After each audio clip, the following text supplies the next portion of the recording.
इस वक्त की बड़ी खबर आपको जम्मू कश्मीर से बता दें। जम्मू कश्मीर में शोपियां जिले के चौगाम इलाके में एनकाउंटर हुआ है। सिक्योरिटी फोर्सेस और मिलिटेंटों के बीच ये एनकाउंटर हुआ, जिसमें 2 मिलिटेंटों के हलाक होने की खबर सामने आ रही है। इस वक्त की बड़ी खबर आपको बता रहे हैं, जो कि जम्मू कश्मीर में शोपियां जिले के चौगाम इलाके से है, जहां पर एनकाउंटर हुआ है। सिक्योरिटी फोर्सेस और मिलिटेंटों के बीच एनकाउंटर हुआ है, जिसमें 2 मिलिटेंटों के हलाक होने की खबर बताई जा रही है।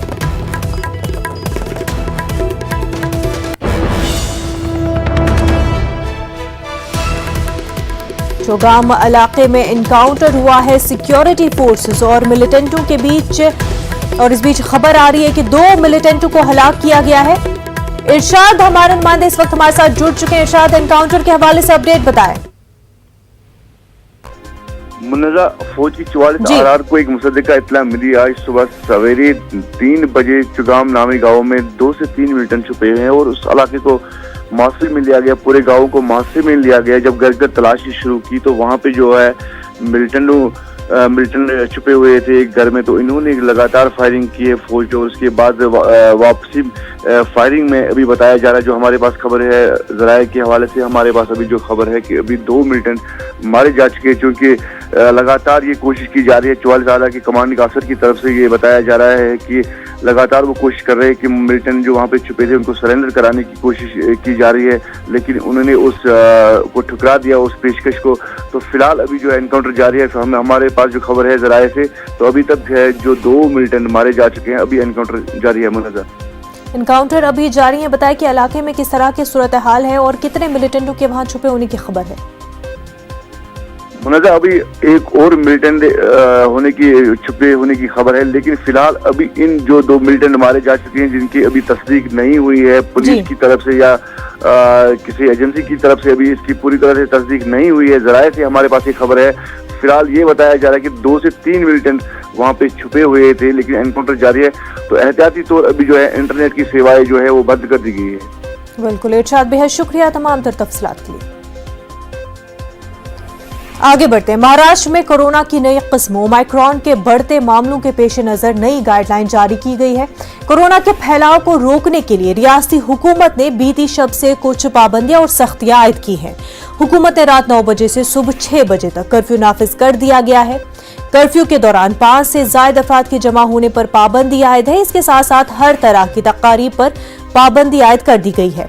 चहारदीवारी वाले शादी खानों में होने वाली तकारीब में 100 से ज्यादा अफराद को शिरकत की इजाजत नहीं है, जबकि खुली जगहों पर अराजी के तनासुब में 25% या 250 अफराद जमा हो सकेंगे। यही ज़ाब्ता समाजी, मजहबी और सियासी प्रोग्रामों पर भी नाफिज होगा। खेलकूद के प्रोग्रामों में 25% अफराद को शिरकत की इजाजत होगी। होटल, रेस्टोरेंट, जिम, स्पा और सिनेमा हॉल में 50% अफराद बैठ सकते हैं। कोरोना जवाबित की खिलाफ वर्जी करने पर 500 रुपए जुर्माना आयद किया जाएगा, जबकि प्रोग्राम के मुंतजमीन को जवाबित की खिलाफ वर्जी करने पर 50,000 रुपए जुर्माना अदा करना होगा। वज़ीर आला उद्धव ठाकरे ने अवाम से कोरोना ज़ाब्ते पर अमल करने की अपील की है, ताकि वबा को फैलने से रोका जा सके। मुंबई से हमारे नुमाइंदे वसीम बराह रास्त हमारे साथ जुड़ चुके हैं। वसीम, ओमाइक्रॉन के हवाले से गाइडलाइन जारी की गई है।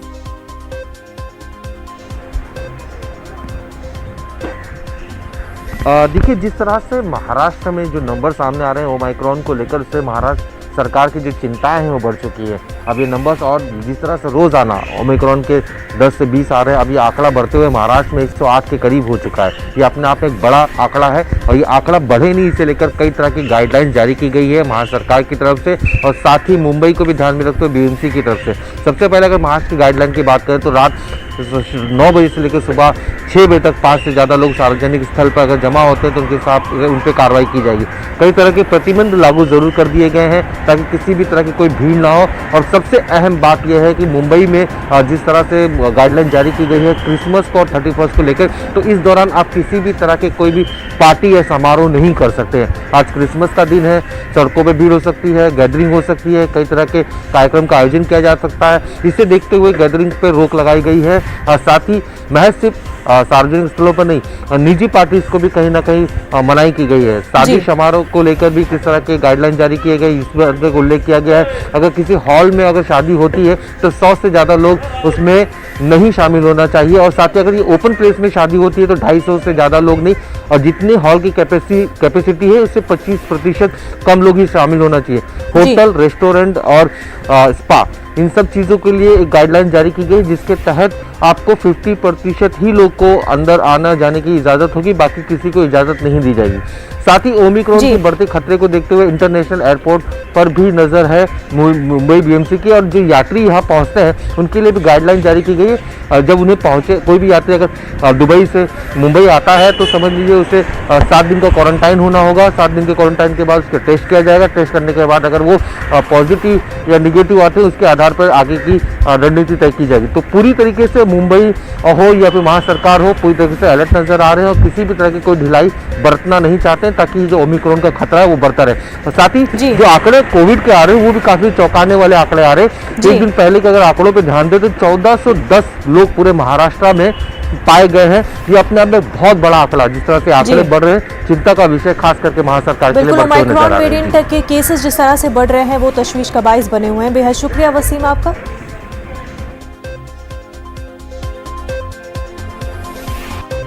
वहीं ओमाइक्रॉन के बढ़ते मामलों के पेश नजर गुजरात हुकूमत इसे निपटने की तैयारियों में जुट गई है। इसके फैलाव को रोकने के लिए तदबीरें की जा रही हैं। इसके तहत रियासती हुकूमत ने 8 शहरों सूरत, राजकोट, अहमदाबाद, गांधीनगर, जामनगर, जूनागढ़ और भावनगर में आज से नाइट कर्फ्यू के औकात में तौसी करने का ऐलान किया है। अब रात का कर्फ्यू 11 बजे से सुबह 5 बजे तक रहेगा। पहले हुकूमत ने देर रात 1 बजे से सुबह 5 बजे तक कर्फ्यू नाफिज करने का ऐलान किया था। गुजरात में ओमाइक्रॉन के 40 से ज्यादा मामले सामने आ चुके हैं। मरकज ने रियासतों को इसके फैलाव को रोकने के लिए इकदाम करने को कहा है। ख्याल रहे कि मुल्क की 17 रियासतों में कोरोना की नई किस्म ओमाइक्रॉन के तकरीबन 400 मामलों की तस्दीक हो चुकी है।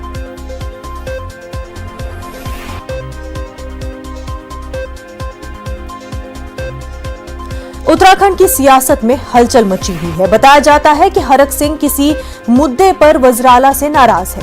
काबीना की मीटिंग के दौरान सीएम से किसी बात पर नोकझोंक हो गई, जिसके बाद वो उठकर चले गए। उनके नाराज होकर चले जाने के बाद हरक सिंह के इस्तीफे की कयास आराइयां की जाने लगी, जिसकी तरदीद बीजेपी ने की। नाराज हरक सिंह रावत को मनाने की कोशिश भी की जा रही है, जबकि हरक सिंह के सुर कुछ अलग ही है।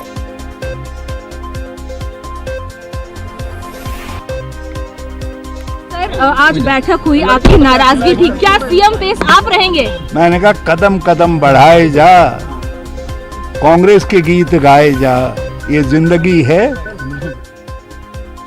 तेलंगाना में 30 आईपीएस ओहदेदारों के तरक्की और तबादले किए गए हैं। नए ओहदेदारों की फहरिस्त कल रात जारी की गई है, जिसके मुताबिक सीनियर आईपीएस ओहदेदार सीवी आनंद को हैदराबाद सिटी पुलिस कमिश्नर मुकर्रर किया गया है। वहीं साबिक कमिश्नर पुलिस अंजनी कुमार को एसीबी का डायरेक्टर जनरल मुकर्रर किया गया है। सीवी आनंद 1991 आईपीएस बैच से है।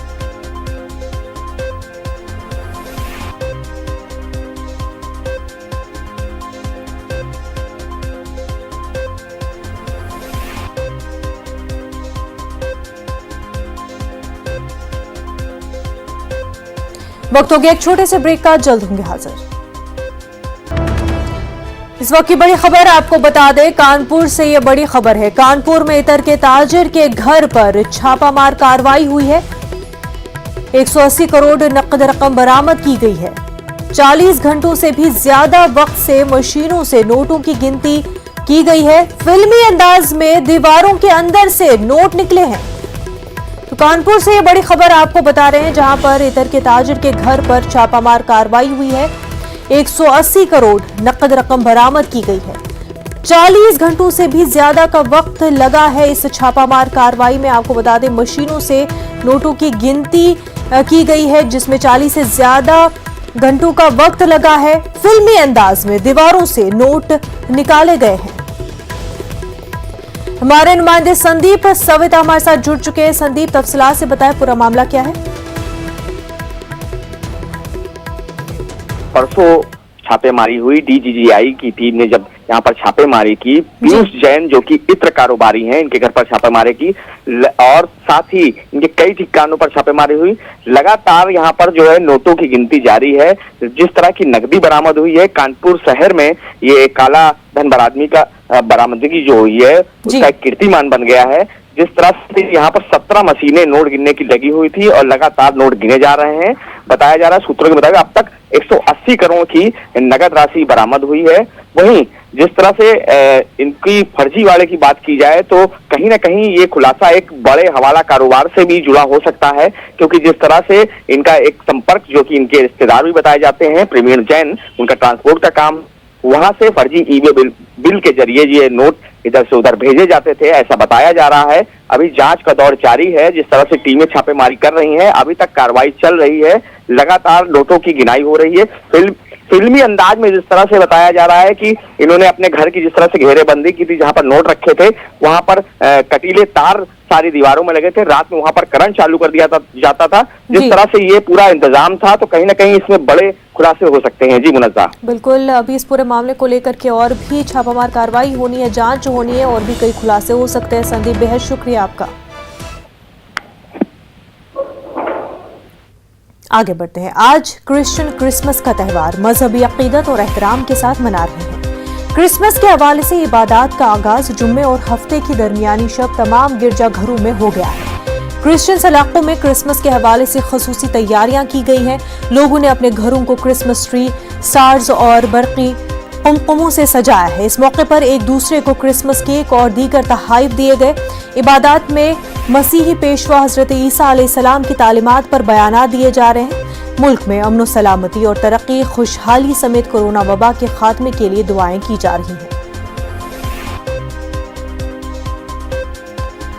वहीं सदर जमहूरिया रामनाथ कोविंद ने क्रिसमस के मौके पर मुबारकबाद पेश की है। उन्होंने ट्वीट करते हुए लिखा कि साथ ही शहरियों को बिलखसूस हिंदुस्तान और बैरून मुल्क हमारे मसीही भाइयों और बहनों को क्रिसमस की मुबारकबाद। इस खुशी के मौके पर आए हम एक ऐसे मुआशरे की तामीर का अज़्म करें जो इंसाफ और आज़ादी की इक़दार पर मबनी हो और यसु मसीह की तालीमात को अपनी जिंदगियों में अपनाएं। और वज़ीर-ए-आज़म नरेंद्र मोदी ने लोगों को क्रिसमस की मुबारकबाद देते हुए कहा कि हम यसु मसीह की जिंदगी और अजीम तालीमात को याद करते हैं, जिसने खिदमत, मेहरबानी और आज़ी पर सबसे ज्यादा जोर दिया। सब सेहतमंद और खुशहाल रहें, चारों तरफ हम आहंगी हो।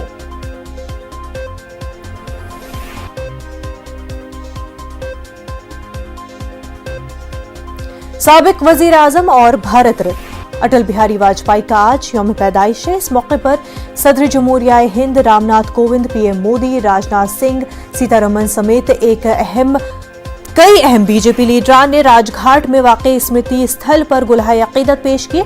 अटल बिहारी वाजपेयी 25 दिसंबर 1924 को कृष्णा देवी और कृष्णा बिहारी वाजपेयी के घर में पैदा हुए। अटल बिहारी वाजपेयी मुल्क के 13वें वज़ीर-ए-आज़म और भारतीय जनता पार्टी के अहम रहनुमाओं में से एक थे। 1962 में 37 बरस की उम्र में राज्यसभा में दाखिल हुए। वहीं अगली 4 दहाइयों में वो 9 बार लोकसभा के लिए मुंतखब हुए।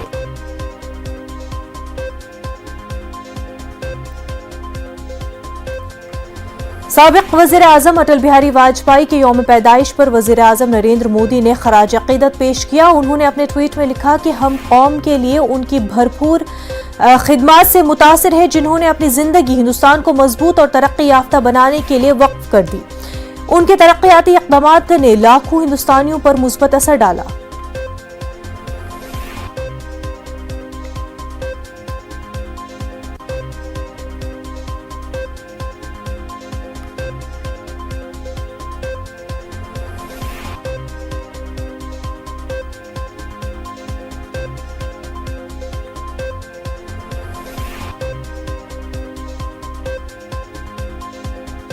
दिल्ली में आपको बता दें कि ठंड लगातार बरकरार है और क्योंकि पोल्यूशन भी इतना ज़्यादा बढ़ गया है, जिस वजह से लोगों को सांस लेने में आए दिन दिक्कत तो होती ही रहती है। आपको बता दें, धुंध की वजह से भी लोगों को परेशानियों का सामना करना पड़ता है। ठंड जो है लोगों को ज़्यादा दिक्कतें भी पेश हो रही है। वहीं अगर हम बात करें कि किस तरह से क्या कुछ परेशानियाँ लोगों को देखने को मिल रही है, आइए जानते हैं लोगों से ही। ठंड भी बढ़ रही, पोल्यूशन भी बढ़ रहा है। पोल्यूशन का कारण है कि लोग आग जला रहे हैं, अलाव जला रहे हैं, इसकी वजह से, और ठंडी तो बढ़ ही रही है। नहीं सर, पोल्यूशन पहले से ऑलरेडी था ही, अब आग जला रहे हैं तो उससे बढ़ रहा है ना। सांस लेने में प्रॉब्लम हो रही है, गाड़ी चलाने में दिक्कत हो रही है, शीशे खोल के नहीं चला सकते हैं। पोल्यूशन का क्या स्तर भाई, पोल्यूशन जब बढ़ ही रहा है पूरा, हर जगह हर तरफ धुंध ही धुंध है। और क्या है भाई, बंदा आग नहीं तापेगा तो जिंदा कैसे रहेगा। अब जैसे हम लोग हैं तो स्वेटर जैकेट पहन लेंगे, और बूढ़े बुजुर्ग हैं उनको तो आग की आवश्यकता है। बाहर जो बंदे बैठे हैं जिनके पास घर नहीं है, फ्लाईओवर के नीचे सोते हैं, उनको तो आग की आवश्यकता है। इस टाइम ज़्यादा हो रही है ठंड, माहौल ऐसा है कि घर वाले मना कर देते हैं कि सुबह वर्कआउट मत करो। I am a army lover. एक तो गाड़ी की जो पीछे की बैक लाइट है, काफ़ी लोग ऐसे हैं जिनकी मतलब खराबें रहती हैं, तो उसकी वजह से काफ़ी प्रॉब्लम आती हैं, और कोहरे में दिखता नहीं है एक ये, और काफ़ी लोग ब्लिंकर नहीं चलाते कोहरे में, उसकी वजह से प्रॉब्लम क्रिएट हो जाती है थोड़ा। कोहरे के चक्कर में तो सबसे ज्यादा गाड़ियों से दिक्कत होती है हमें, कि पता नहीं होता आगे से क्या आ रही है, या उन्हें नहीं पता होता हम आगे हैं कि नहीं है, क्योंकि उनकी इतनी लाइट स्पॉट नहीं कर पाती हम लोगों को, तो उनसे हमें भी दिक्कत होती है रनिंग करने में या कैसे भी चलने में फिरने में। और कोहरा तो फिर ठंड अलग ही लगती है उससे। कुछ दिनों पहले भी ज़्यादा थी, लेकिन आज तो ज़्यादा ही है, कुछ कोहरा ज़्यादा है। अभी रनिंग करने में अभी बहुत प्रॉब्लम आई है सुबह सुबह।